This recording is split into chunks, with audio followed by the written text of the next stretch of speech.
So I look at a place of growth and decay. So you're either living in your comfort zone or you're not. There's a choice. Now, to go from current status quo to a new and different result, I've got to first change the way I think, cause a reaction to how I feel. All right, I might be excited, might be scared, but I've got to take that risk. And a risk for me is an action step into the unknown. That's what a risk is. And so I believe that's the doorway to where you want to go, that the point B. So point A is where I am, not happy with it. I consciously choose a new and different pathway, but I've got to take a risk. It's an action step into the unknown. Today's episode is brought to you by applaudable.net.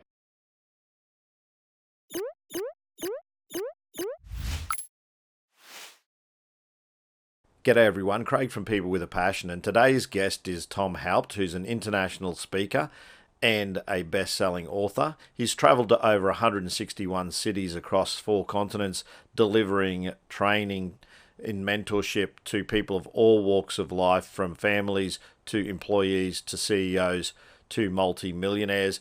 And he has worked in the human potential space for around 14 years. He's also a basketball coach of 37 years and last year established B Elite Basketball here on the Gold Coast in Australia. And he helped bring the AAU to Australia and sits on the AAU Australia board. Tom, thanks for joining us here on People with a Passion. I appreciate your time and coming up to share some of your experience. It's going to be interesting to have a chat about your journey. While coaching has been one of your passions, you also have had a massive amount of investment in helping human performance from a leadership perspective and in business. So I want to start with some of those things, but I want to take you back just over a decade, which is the writing of your book, Time Out, and give us the full title and let's talk about some of those things that you arrived at when you came to write that. Absolutely. Well, thanks for having me on. And yes, it took me about 18 years to write the book, Time Out, Winning Strategies for Playing a Bigger Game in Life. And I had started a journey called self-discovery back in 2001. I had attended a seminar that a very dear friend invited me to. And I seemed to have been stuck in personal relationships at that time. And I had always constantly talked to him about it. And I think maybe he heard enough about my situation that he felt, having gone through this particular seminar of personal development, personal growth, that I could gain some insight as to how I can keep moving or how I could move in my life. So in 2001, I took a seminar. I got tremendous value out of it and applied what I learned about myself into my life. Like, it wasn't just taking notes and listening to someone. I actually took action and put it into my life. And as a result, over time, short amount of time, I attended a second and then completed the process with a third course, all within like 6 months.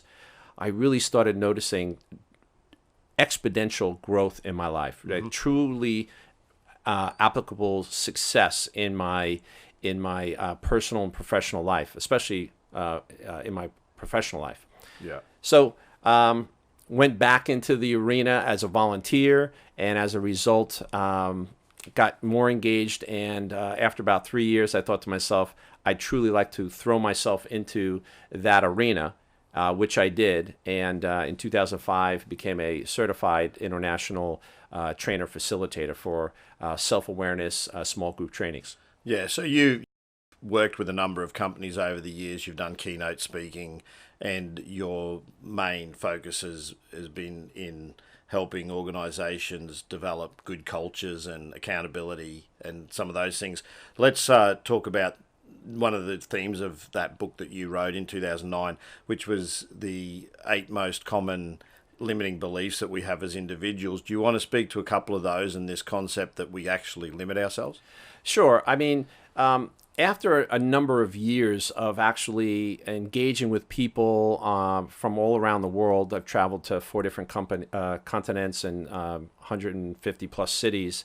I've met people of all different backgrounds, cultures, races, and I started to really understand what makes people tick and what causes them to stay stuck. And so what I determined in my journey is that there's 8 self-limiting beliefs. The need to be right would be one. Trust is another, not trusting myself or others. The fear of being wrong, or the fear of success, fear of failure, the need to look good. These are some very, very common. Now, I'm not suggesting for a moment that everybody has every single self-limiting belief that's out there. There's an infinite number of self-limiting beliefs. However, I've narrowed it down to a few core self-limiting beliefs. And if I can identify, if I can be honest with myself, like look in the mirror, really face up, tell the truth, and stop pretending not to know what's really going on in my life, if I'm truly being honest with myself, then as a result, I can identify what's stopping me or causing the results that I currently have in my life that I don't want, and look to transform the result, change the way I think to transform results. And I do that through looking at responsibility, being responsible. And so I can go on and on and on about each and every one of those, but that's just kind of where and why I kind of identified 8. Well, let's touch on the first one that you sort of mentioned there, which is this need for people to be right. Because I think that happens in a lot of relationships, but it's not just in relationships. The thought process around us being correct can actually potentially put blinkers on to other possibilities. So do you want to speak to the negative effects of always feeling you have to be right, or even if you know you're wrong, not actually saying, okay, my bad, I thought that, but now I've changed my mind? Absolutely. In fact, like you mentioned, it's really in personal relationships that's not necessarily working well or the way you'd want them to, or at the level you'd like it to be. I truly believe that if I can look at that need to be right and see how that trips me up. So let's look at it this way. You've gotten to this point in your life relatively successful. You know, you've got a roof over your head, hopefully. You've got food in your belly. You've got some money in your pocket. And, you have clothes on your back. So, quite frankly, let's just say you're relatively successful. Maybe you're not at the peak or where you want to be, but it beats living under a bridge or living in, with nothing and begging for food and money. So, everyone's gotten to this point in their life. Well, however age you are, 25, 30, 50, 60 years old, relatively successful. So what's gotten me there is this belief system that I have. So if I look at this situation, this relationship, or the argument that I'm looking to make, if I look at it and go, wait a second, maybe I'm wrong. Maybe this way is the right way. Maybe this person has a true, better understanding or assessment. And maybe my way of thinking isn't accurate or isn't right. Well, in that case, I've got to be wrong. And all the things I've believed about a relationship or how to be a good person or how to be this way must be wrong. And who wants to be wrong? Nobody. But interestingly, questioning whether you're right or not is a growth mindset. It's a part of understanding that there may be more out there to know. So that is a limiting attribute to human nature. And do you think our system of education contributes to that? Like this concept of if you're wrong, it makes you feel stupid? I don't know exactly. However, I think that we can be more open to different ways of thinking as opposed to this is the way one needs to think to accomplish X, Y, Z. Like I have a very young son, TJ, 4.5 years old. We're teaching him about possibilities so that mom or dad doesn't necessarily have to be right. This is the way. Like there could be possibilities for other way. Maybe he has a better way. Now, exactly. We're implementing that at a very early age so that when he does get to the point where we're not around, he gets to look at it and go, all right, this doesn't have to be the only way. Maybe there's other possibilities. We always go to solution. Like in our relationship, it's like, oh, wow, this just happened. This just came up. It doesn't look the way we thought it was going to look. Well, guess what? All right, well, what's another solution? What's another possibility?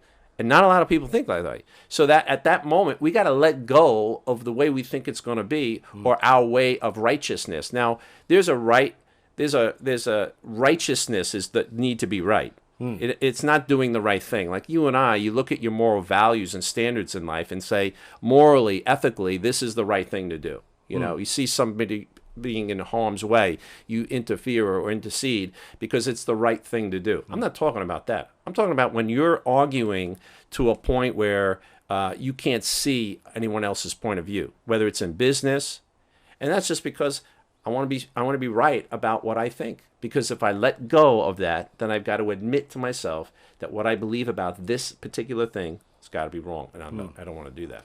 One of the things that I think from what you've said there, you're talking about beliefs, is the potential to say that what I believe to be true may actually not be. Well, there's my truth, your truth, and the truth. Like, there's two sides to every story. Yeah. Now, I'm going to argue my side of the story. You're going to argue your side of the story in whatever aspect, whether it's in business or whether it's in your personal relationship with your son or your daughter, your mom, your dad, because you think whatever it is that you're arguing is this has got to be the way. But unless I take a deep breath, step back, and just really take a bigger picture, again, if there's conflict. If there's no conflict, there's no reason to step back. We're moving in a direction. Because all that's causing is resistance to what is. You know, I also write about the 3 R's, you know, resentment, resistance, and revenge.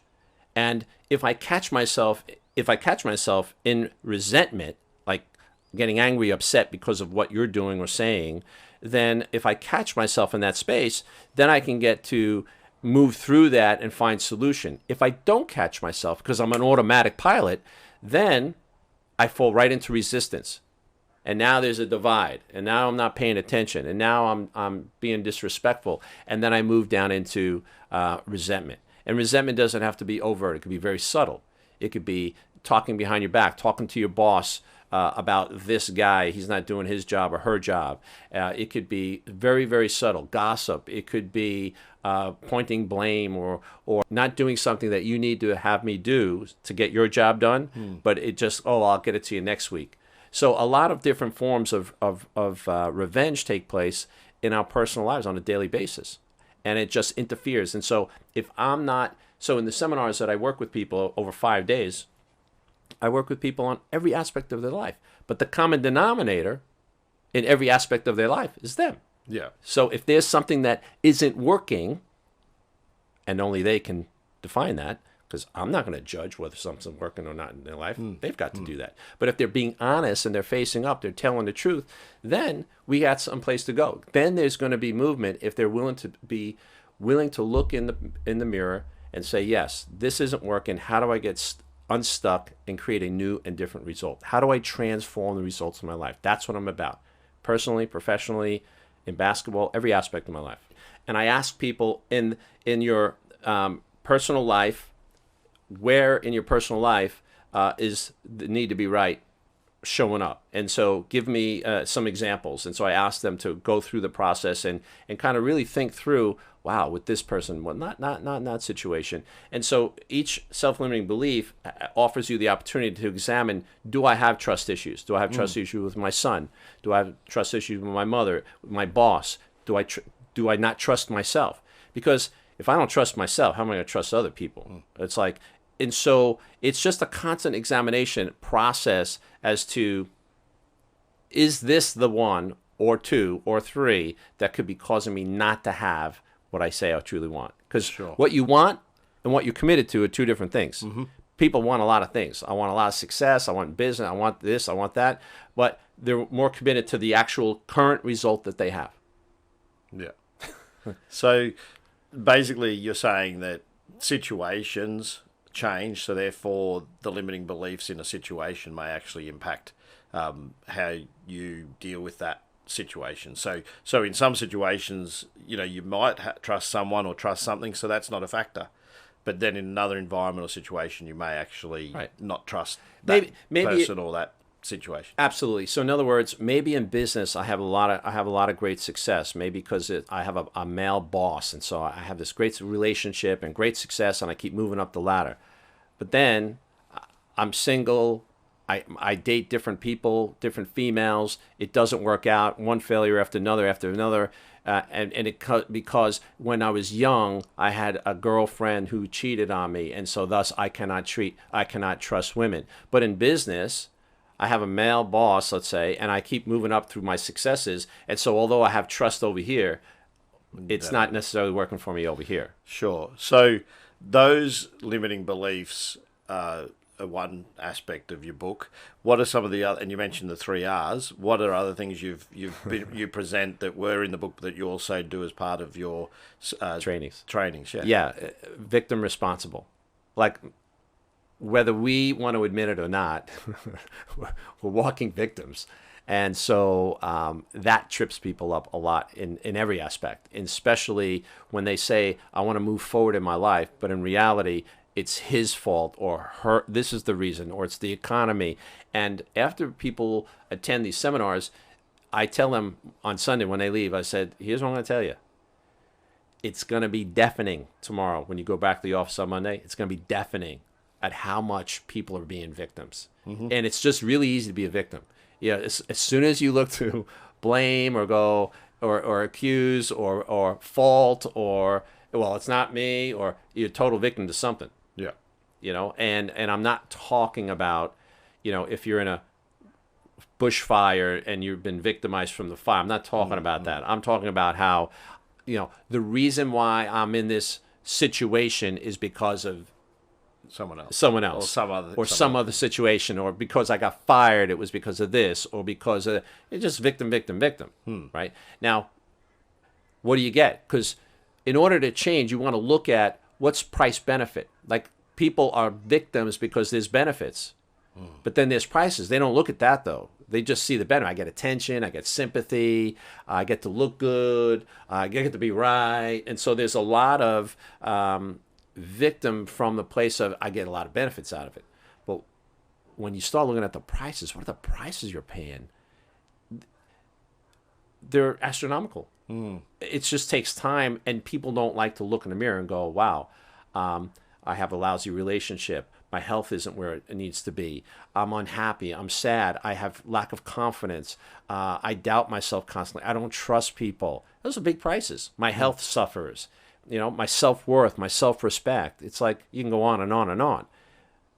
And that's a big price. And the biggest price is you don't get to move on. Because I have a theory that you're either growing or decaying. A lot of people go, hey, how are you? How's it going? And someone will respond, oh, fine. Oh, good. Okay. Well, that looks like, it sounds like things are okay, stable, right? I don't believe in stability. It's a fallacy. You're either moving forward or you're decaying. You're either growing or decaying. So when I'm being a victim, when I'm operating from 3Rs, when I'm operating from that space, then I'm not moving forward. I'm actually decaying in my relationships, in my health, in my spirituality, and in different areas of my life. So one thing that I identify with that whole concept of a blame game is people often, and you say it comes back to them, they've got to recognize that they're actually part of that solution when there is a problem, and those that are blaming others, in effect, trying to exclude themselves from a situation that they're often part of and part of the solution too. It only comes as a result of being conscious. If I'm being unconscious in my life, I'm operating on automatic pilot. If you've ever gotten in your car, driven more than 10, 15 minutes to a destination that you've gone to quite often, you pull into the parking lot, stop for a second and go, how did I just get here? Like, you just drove 15, 20, 30 minutes from point A to point B, which you've done many times. It's like, I don't remember the last 20 minutes of my life. You listen to music, you had thoughts going on in your head, right? Conversation, right? And so that's what happens. You're on automatic pilot. Who drove the car?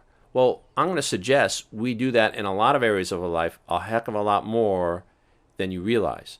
And until I actually am conscious, I'm not able to make new and different choices. So I operate from automatic. I'm an automatic victim. I'm automatically into 3Rs, and it affects my life. Prices. Many people ask me all the time, how do I change? How do I change? I'm like, I don't know. Are you conscious in your life? Are you awake? Are you aware? It starts there. Yeah. I can only choose a new and different pathway if I'm actually noticing and experiencing my current state, where I'm at in my beingness. Yeah. So a lot of that blame game, this is where you're big on accountability and responsibility. So when you're talking about people blaming others or situations, how does becoming conscious and aware actually lead them to understand that, A, they can change those things, they can change their mindset, and how does that link in with being accountable? It starts from, I look at it, every situation, from place of what are the choices that I made or didn't make that led to the result? What are the choices that I made or didn't make that led to the result? So regardless of the situation that's not currently I'm happy with, I go, I chose this job. I chose to, work from 8 to 5. I chose to marry this person. I chose to have my children. And so when I look at it and the event happened, then I come from responsible. It's like, these are the choices I make. Now, you may not be happy with that, but guess what? You made the choices. No one put a gun to your head. And this is how graphic I am with people in the room. I go, listen, did anyone put a gun to your head and say, you had to marry this person? You had to take this job? You had to deal with this? Did anyone tell you that? No. Well, what were the choices you made or didn't make that led to the event? And when I operate from, these are the choices, I chose this, I chose that, may not be happy with it, but you did make the choice. No one put a gun to your head. It's same as staying in an environment where you're not happy too. Like no one's like you might say, oh yes, but I've got to earn an income if it's a job you're not happy with or something like that, or a relationship you're not happy with. But ultimately you do have a choice, but you're talking yourself out of that choice. But part of that could be because you have this false sense of potential comfort where you are. So one of the sayings I've had with my athletes, and I've mentioned in other podcasts, is if it doesn't challenge you, it won't change you. So let's talk about this concept of status quo and how we make changes in our lives, and how do we recognize a situation where we may need to make that change. So I look at a place of growth and decay. So you're either living in your comfort zone or you're not. There's a choice. Now, to go from current status quo to a new and different result, I've got to first change the way I think, cause a reaction to how I feel. All right, I might be excited, I might be scared, but I've got to take that risk. And a risk for me is an action step into the unknown. That's what a risk is. And so I believe that's the doorway to where you want to go, that the point B. So point A is where I am, not happy with it. I consciously choose a new and different pathway, but I've got to take a risk. It's an action step into the unknown. Once I take that action step, it may not be ultimately where I want to go. I might have to change course again, might have to go in a new and different direction, but lo and behold, at least I took an action. And I deal with people that, well, how do I change? How would I change? Well, I need to take action and have an emotional experience around a new and different success to have a new neural path that forms in my head. Now I have a new belief. I have new evidence that I can as opposed to I can't. Mm-hmm. Once I get to the other side, I always say, embrace risk, embrace success. Because I truly believe that it's only when I take action into unknown areas, which is outside my comfort zone, do I actually transform my current state into a new and different result. Let's talk about organizations. You mentioned that there was two types of accountability. There's individual accountability. What other accountabilities are there? Because obviously we do belong to groups or herds of people, and we have our family and things like that. How do you get to a situation where as a group you understand that while there's individual accountability, you're also accountable in an environment like work or something like that? There's value in giving your word to another person, going, based on our relationship, I will hold you accountable, you hold me accountable. And that can be done in business, on teams. And I always say, if you want something accomplished in life, you have a big why and you have accountability. If you don't have a big why, at some point you'll just give up and it won't be that important to you. You'll let other things get in your way and it'll just be easier just to kind of let it go. It wasn't that important to me. That's the excuse you use. So you have to have a big why. And then the second thing is accountability. As human beings, I don't care who says this, we can't hold ourselves accountable. I mean, think about how many times you've said you're going to do something just in your mind. Hey, I'm going to do this today at 3 o'clock. 3:30 rolls around, you go, oh, I didn't do that at 3. Now, what's the repercussions for an organization where I make that commitment to you that I'm going to do something and then I fail to do that? Right. Then that goes right back to all of the excuses and reasons why I didn't follow through with what I said I was going to do, regardless of accountability or no accountability. And then I become a victim because of circumstance and situations and this person and that time. I forgot the time, my calendar, my computer crashed. I didn't have my calendar. It's like you either have excuses and reasons or you have the results that you committed to in life. You can't have both. Mm-hmm. You're either going to have excuses and reasons. You're going to have what is important to you. And as a result of your commitment, or you're not. So you can't have both. You're going to have one or the other. People go all the time. It's like, I want this. Well, no, you don't.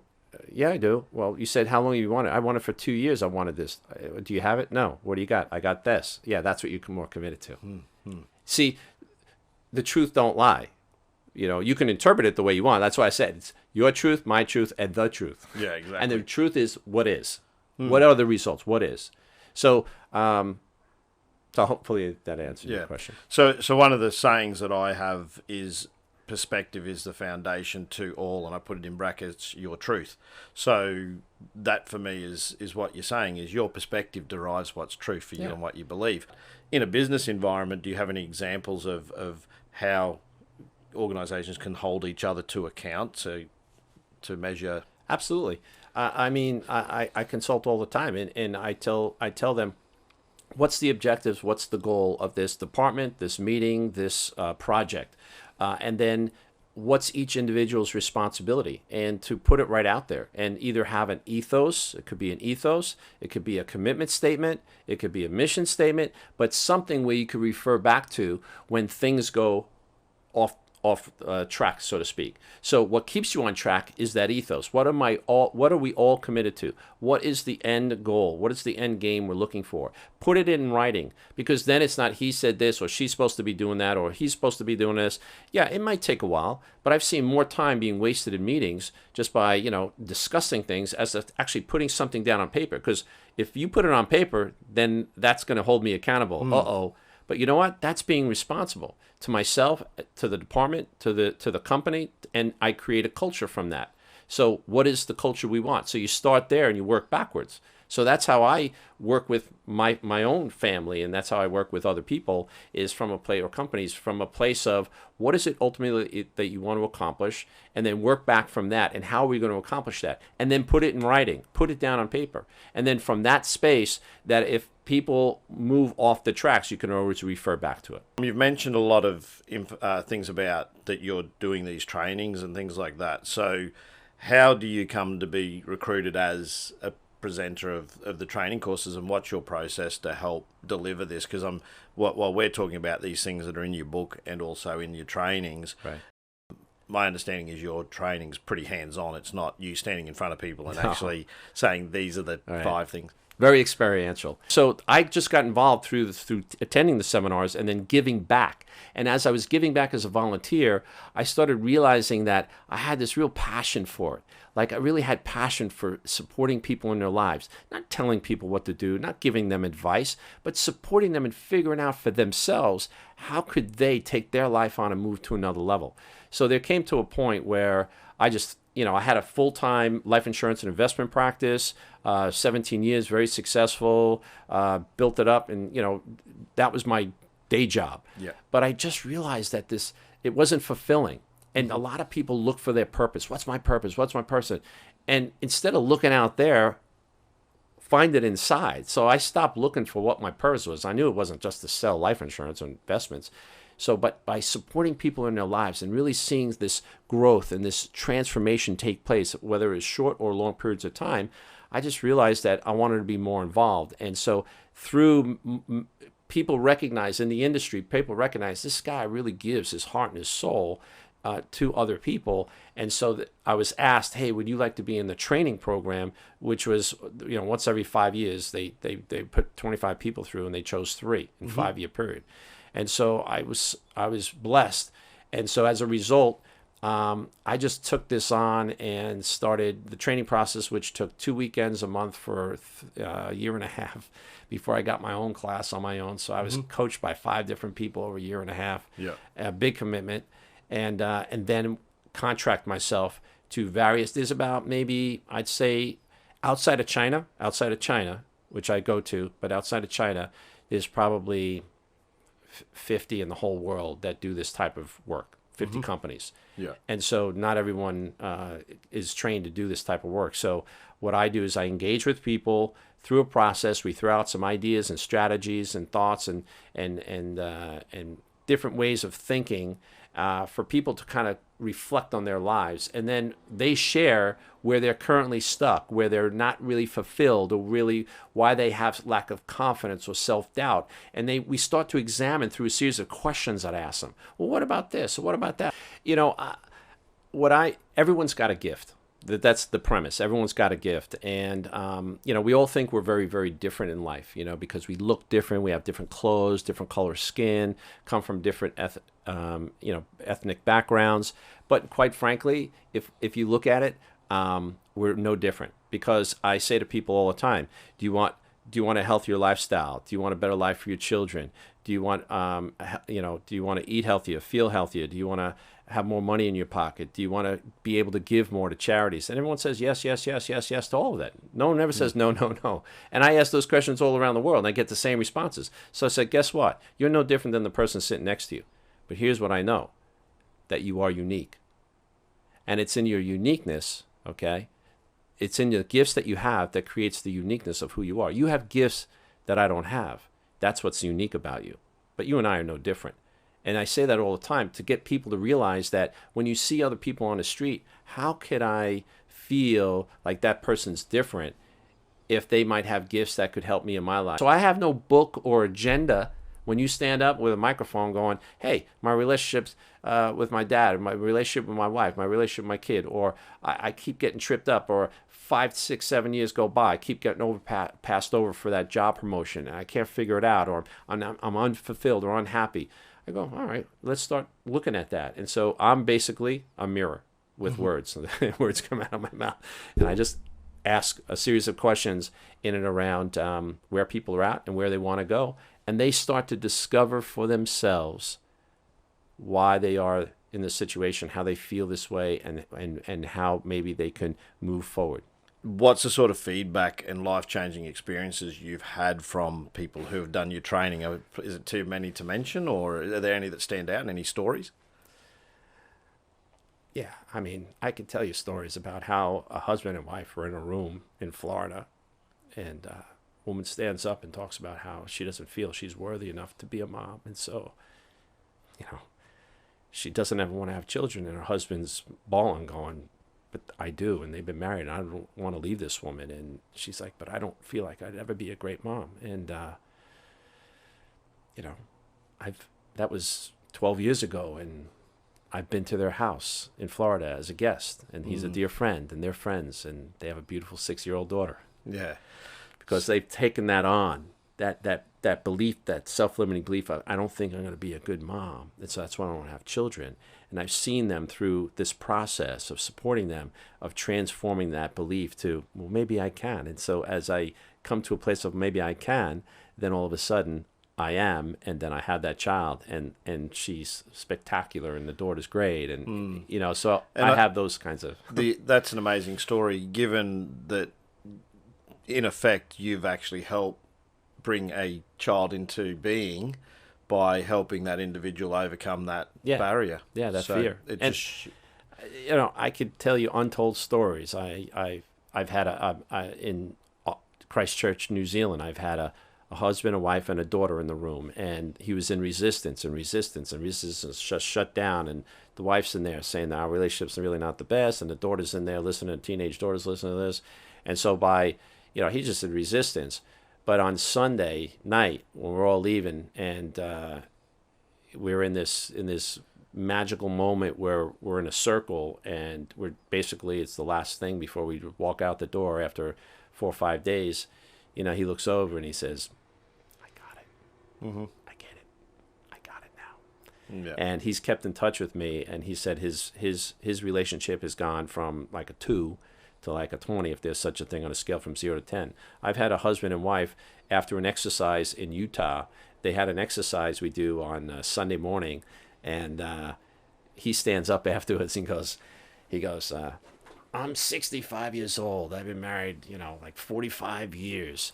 And he goes, that was the most intimate moment I ever had with my wife in that last 30 minutes.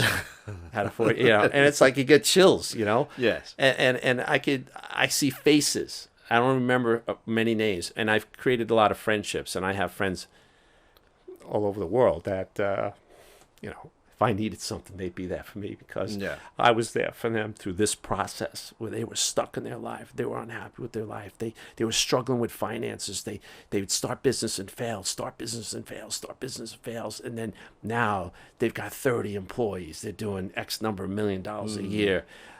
I just got I just got a LinkedIn message 3 days ago. I told my wife this morning, I said, I heard from Bryant.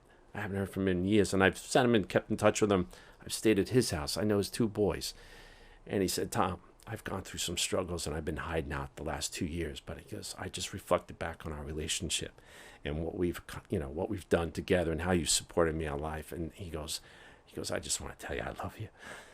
Yeah. So some I got amazing 1,000 of those stories. Yeah, and that's the side of what you're doing that brings value to lives, and that's the purpose. But obviously, emotional stories, which is an example of the man that you actually are, the empathy that you actually demonstrate for these stories and these people, that they are people, and you're just trying to help them make their lives better.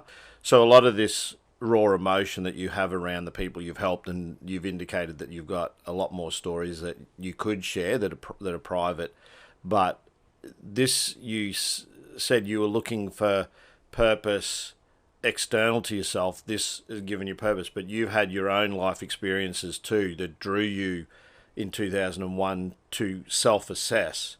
So I'm guessing that some of your experience that you're drawing from your own relationships experiences, that you see some of these potential issues that these relationships have, where you've said this was a problem potentially in your life and you've come to recognize it. So therefore your sad and negative experiences are allowing you to help others, and that's part of that internal purpose, recognizing you have value to bring to others.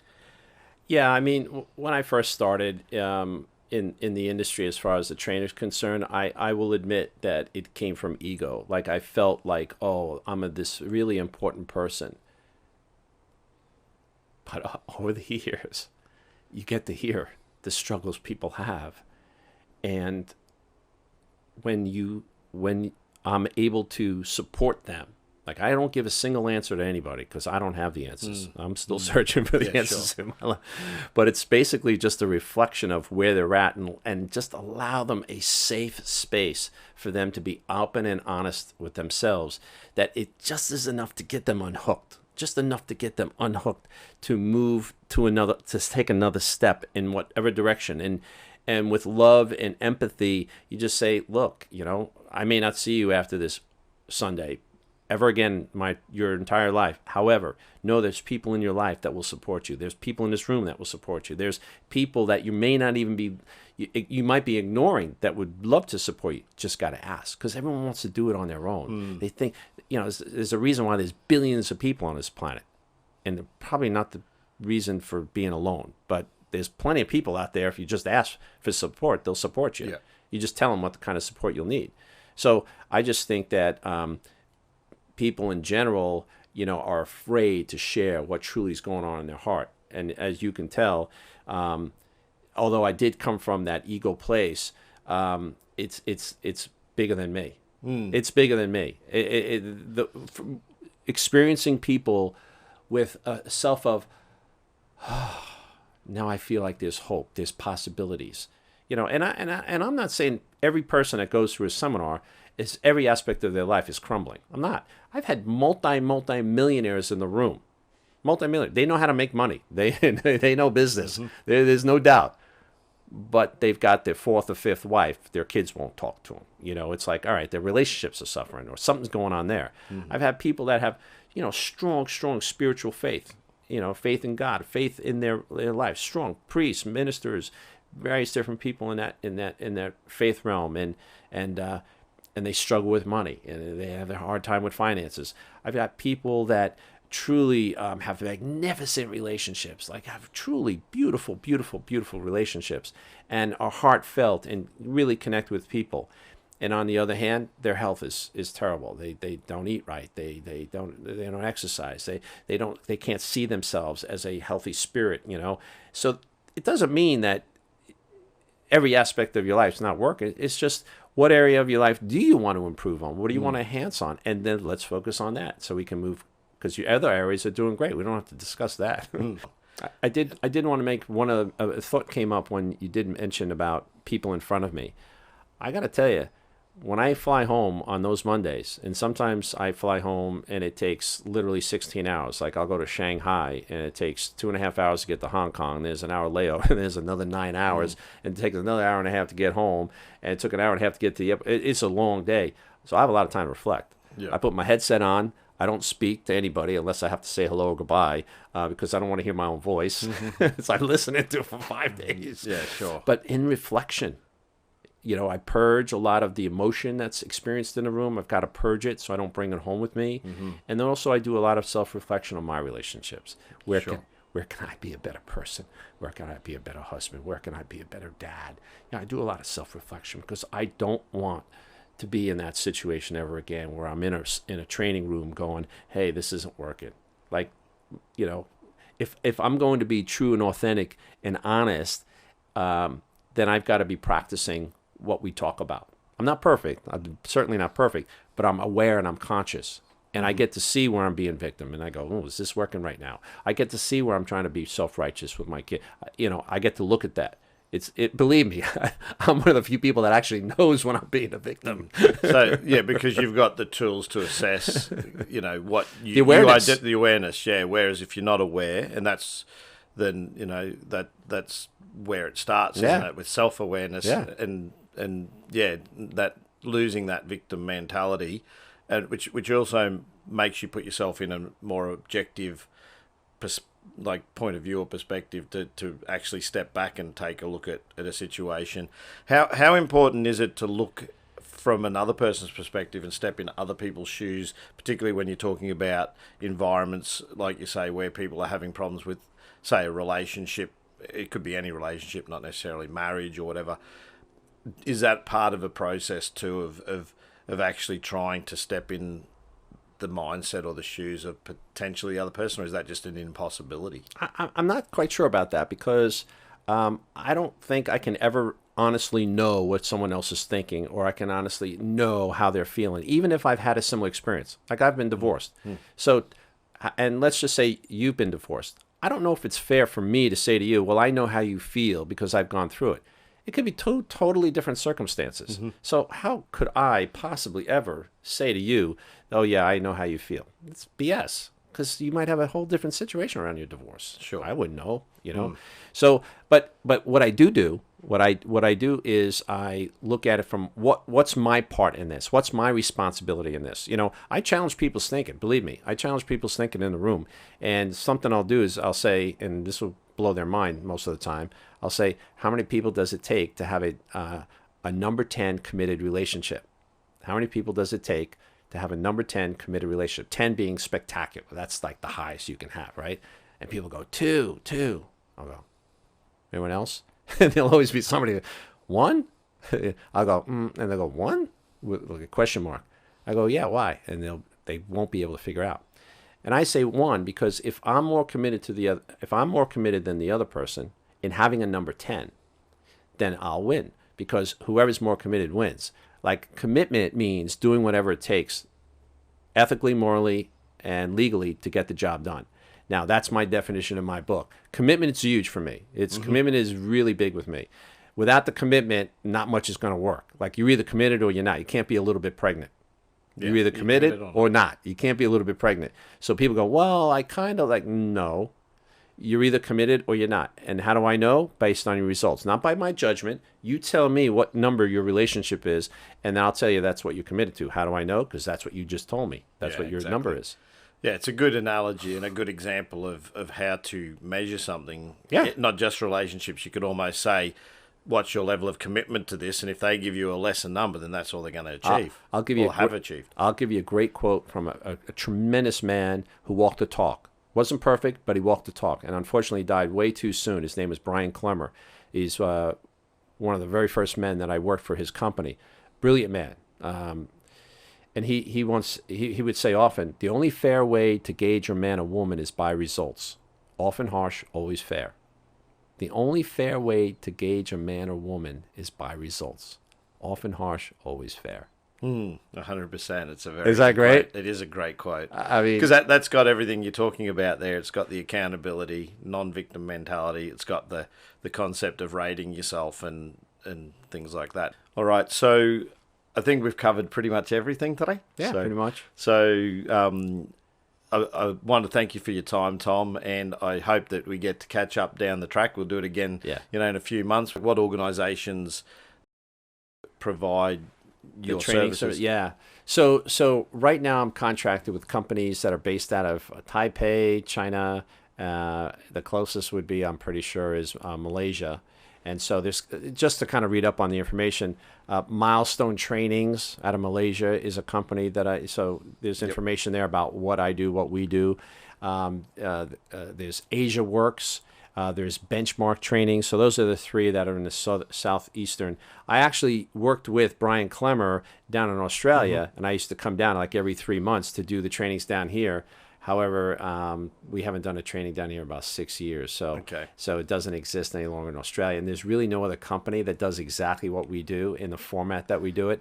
There's little things that sound like it, but it's not as impactful because ours is very experiential. It's very, very experiential, and that's where that growth comes from. So that's intriguing that you haven't done anything in Australia for 6 years, but you've been to New Zealand, you've been to China, you've been to all these other countries, and I guess you're thinking it'd be nice if someone...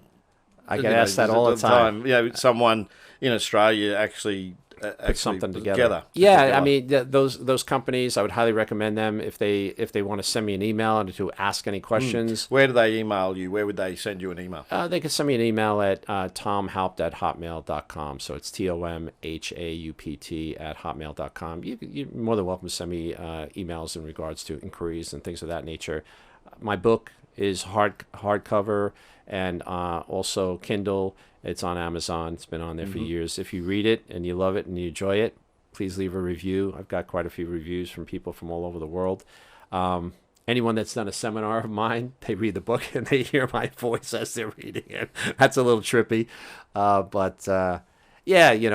just... I love life. I'm passionate about my family, basketball, personal development, and when I leave this world, I just want to leave it a better place than I found it.